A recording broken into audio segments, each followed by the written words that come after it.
Hello guys, how are you? I'm Hardeep Singh. Welcome back to your own YouTube channel. IELTS updates and recent exams. For more updates related to recent IELTS exam writing test topics, listening, reading, practice test, and speaking, you got guesswork. Please, guys, participate in everyday listening and reading practice test to achieve your desired band score in your actual IELTS exam. Please hit the like and subscribe button. Press the bell icon for the upcoming notifications. Don't forget like, subscribe and share my YouTube channel and my Facebook page, IELTS updates and recent exams. Now turn to part 1. You will hear a telephone conversation between a customer and an agent at a company which ships large boxes overseas. First, you have some time to look at questions 1 to 8.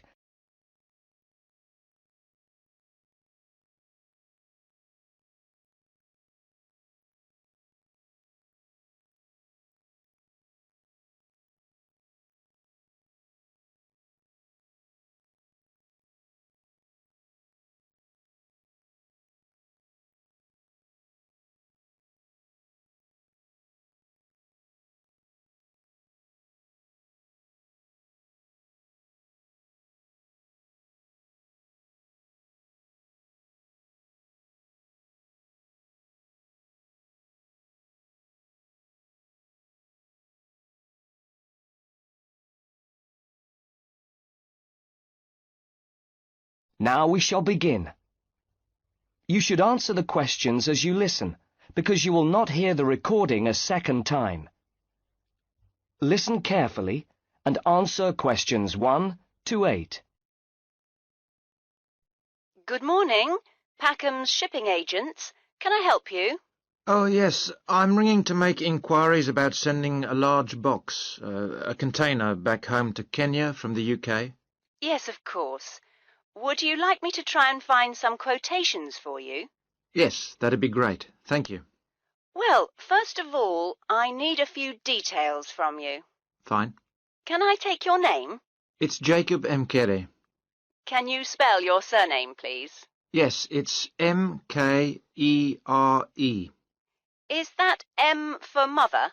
Yes, Thank you. And you say that you will be sending the box to Kenya. that's right. And where would you like the box picked up from? From college, if possible. Yes, of course. I'll take down the address now. It's Westall College. Is that Westall? Yes, college. Westall College. And where's that? It's Downlands Road in Bristol. Oh, yes, I know it. And the postcode? It's BS8 9PU. Right. And I need to know the size. Yes, I've measured it carefully and it's 1.5 meters long, Right. 0.75 meters wide, Okay. and it's 0.5 meters high or deep. Great. So I'll calculate the volume in a moment and get some quotes for that. But first, can you tell me, very generally, what will be in the box? Yes, there's mostly clothes, Okay. and there's some books. Okay, good. Anything else? Yes, there's also some toys. Okay, and what is the total value, do you think, of the contents? Well, the main costs are the clothes and the books. They'll be about £1,500. But then the toys are about another 200. So I'd put down £1,700. Before you hear the rest of the conversation, you have some time to look at questions 9 and 10.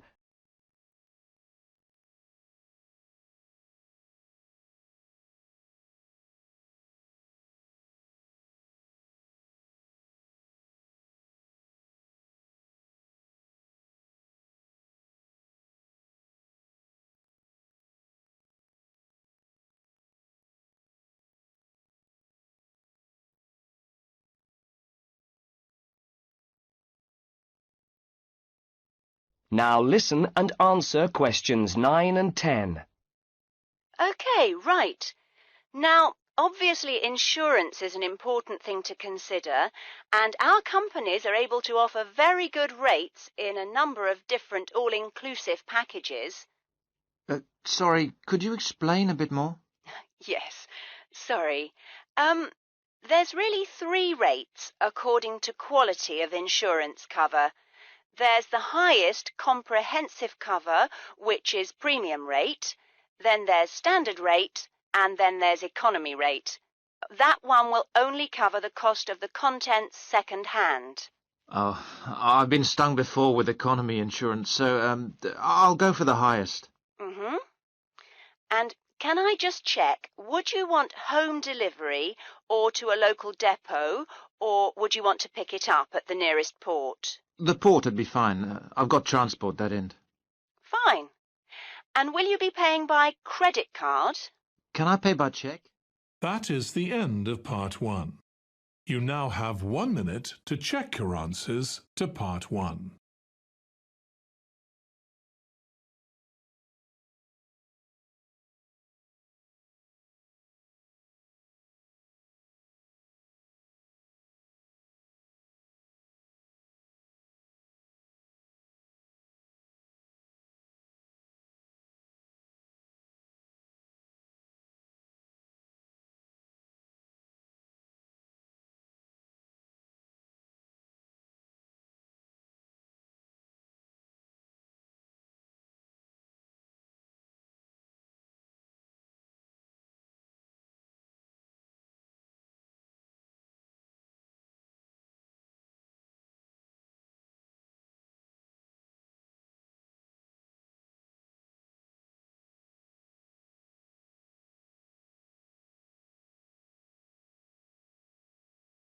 Part 2. You will hear a radio announcer describing a city in New Zealand called Gisborne. First, you have some time to look at questions 11 to 16.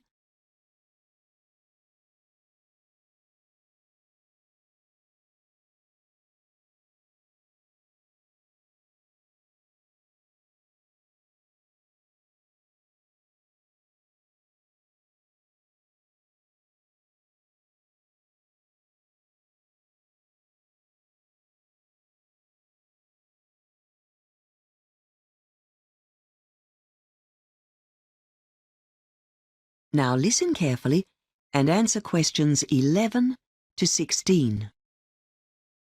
Greetings, all you listeners out there. This is National Radio and I'm Kevin Lowe. This morning I'm going to tell you what's so special about the laid-back city of Gisborne. You'll hear a little bit about its past in the old days and a lot about what attractions it has to offer foreign and domestic visitors today. So listen up to learn more about what there is to do in this city and its surrounding region, where the economy is booming, but the lifestyle remains unspoiled. The Gisborne region is where the legendary canoe, sailed by Maori explorers, first landed in New Zealand about 1400 years ago, after its long and risky voyage over the sea. It is also the easternmost point of the country, which is what inspired its original name, Te Tairawhiti, which in the Maori language means the coast where the sun rises across the waters. Gisborne was also the place where the European explorer Captain Cook first landed his boat upon discovering New Zealand, all the way from England back in 1769. Even in those early days, this district was a centre of horticulture, thanks to its fertile soil and subtropical climate. Soon after that, of course, the English settlers arrived, and soon Gisborne was shipping its products to larger settlements, such as Auckland and Wellington. This began with maize and root crops, but quickly expanded to butter, meat and wool from the agricultural settlements in the rich pastoral country near the famous Poverty Bay. Wharves and jetties were built beside the sea to service the coastal traders. Many of these wooden structures can still be seen on Gisborne beaches today. Today, Gisborne continues to export fresh produce to other regions of New Zealand. These wares include various award-winning cheeses and, of course, the delicious lobsters and snapper fish harvested by hand from the local reefs and waters. As for exports to Asian markets, there's an increasing demand for the region's oranges and lemons. Gisborne is also becoming well known nationally and internationally as the source of some top quality white and red grapes. Now, what's on in Gisborne? Well, first up, there's the annual Gisborne concert held every summertime. This is a great experience. It's held at Waiahikia Vineyard, which is near the traditional Maori meeting house, or marae of the same name. They bring in a piano player and opera singers who perform on a purpose-built stage in a kind of natural amphitheatre in the middle of the rows of grapes. It's a fantastic concert-like atmosphere, a really good night out. What to do on a rainy day? I'd suggest a visit to the show called The Beach, which is on in Gallery 1 at Tairawhiti Museum. It's a big display, so it also takes up the hall next to Gallery 1, and it's divided into different sections of the local culture, like surfing, camping, fashion, and so on. If you buy the book of the exhibition, there are some interesting photographs in there. Before you hear the rest of the program, you have some time to look at questions 17 to 20 .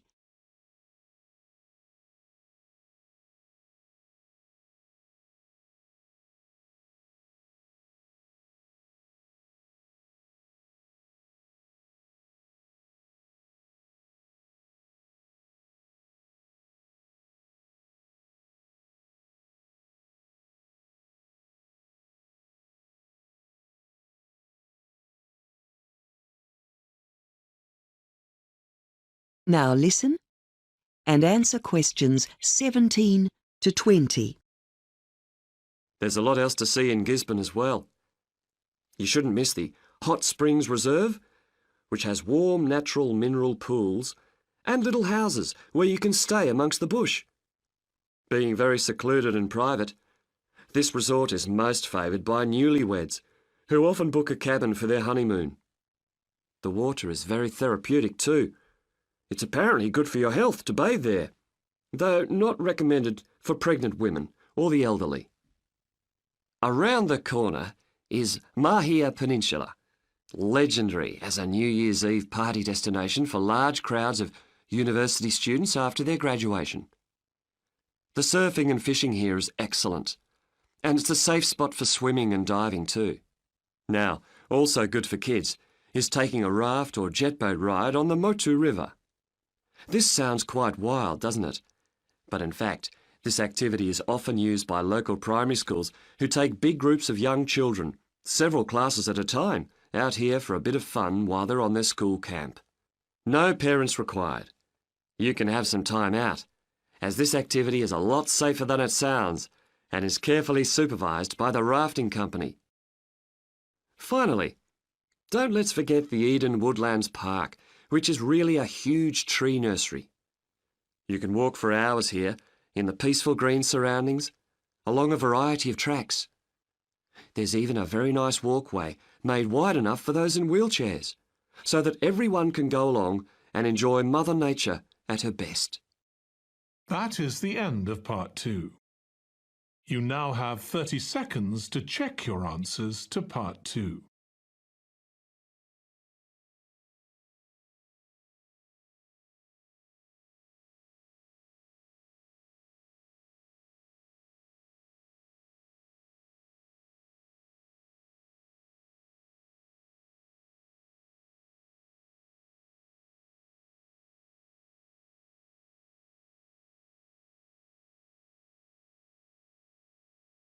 Part 3.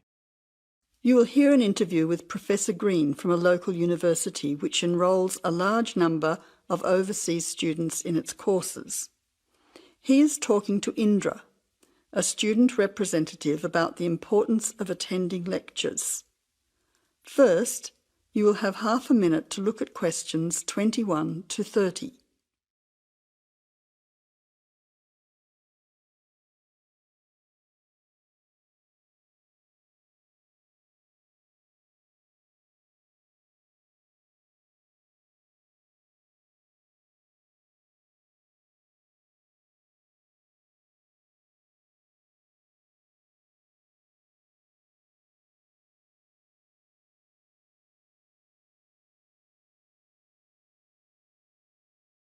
Now listen carefully to the interview and answer questions 21 to 30. Good afternoon, Professor Green. Thank you for your time today. I wonder if you could explain why you think it is important for us to attend lectures in a course that we're studying. Well, despite the increasing dependence on online communication these days, I do think it is important.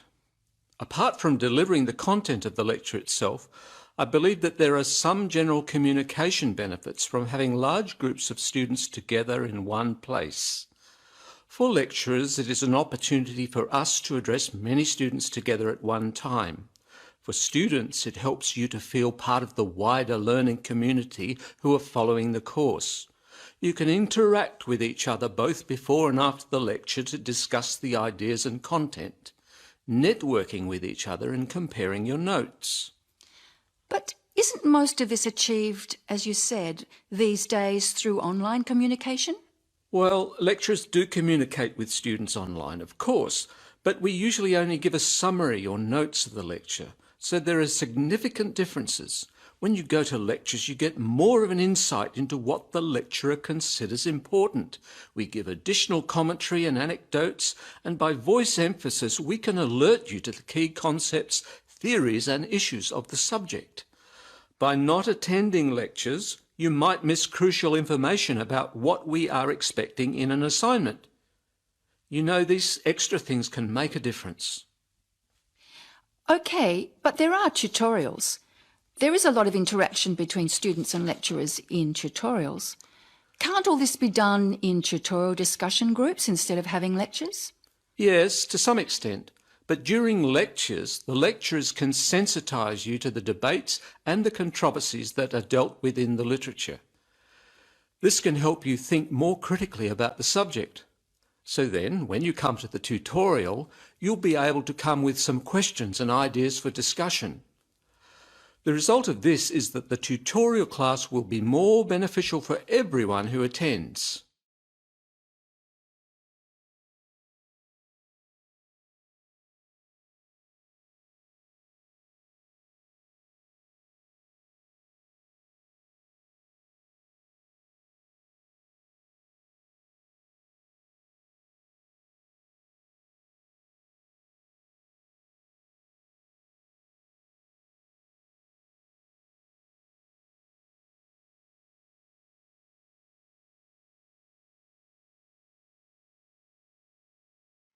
I see your point.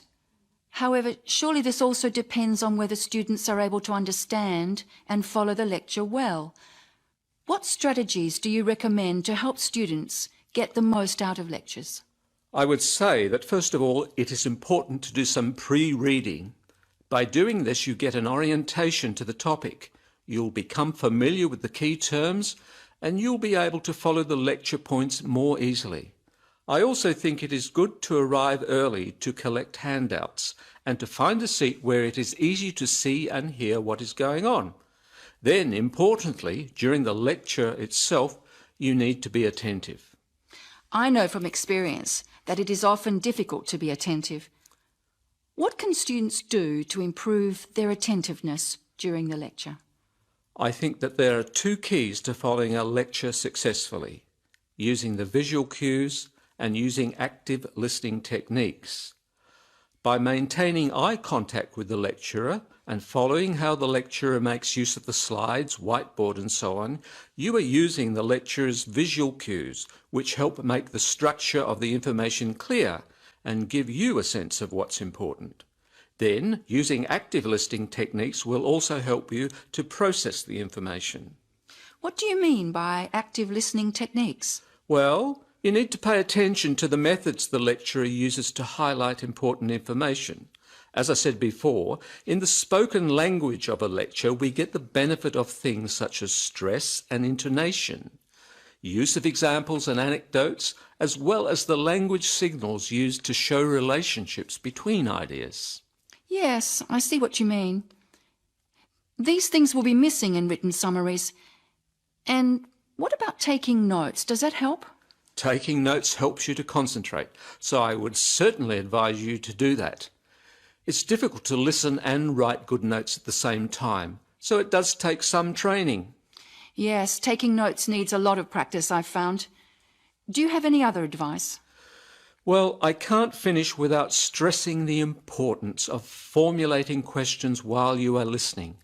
During the lecture, you should ask yourself questions about the content of the lecture and the points you are following. Ask questions like, what are the benefits or problems? What other examples are there? How does it work? Why does this happen? This will keep you focused and actively engaged in the content of the lecture. Professor Green, thank you very much for your valuable tips and your time today. You are very welcome.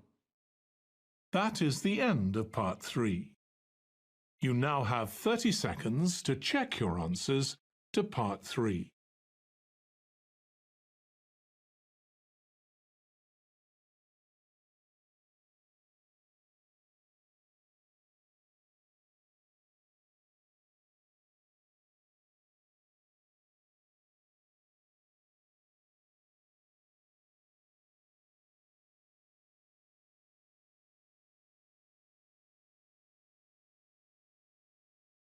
Part 4. You will hear an expert on birds talking about sparrows, one of the most common bird species in urban and suburban environments around the world. The expert discusses some possible causes for their declining numbers. First, you will have half a minute to look at questions 31 to 40.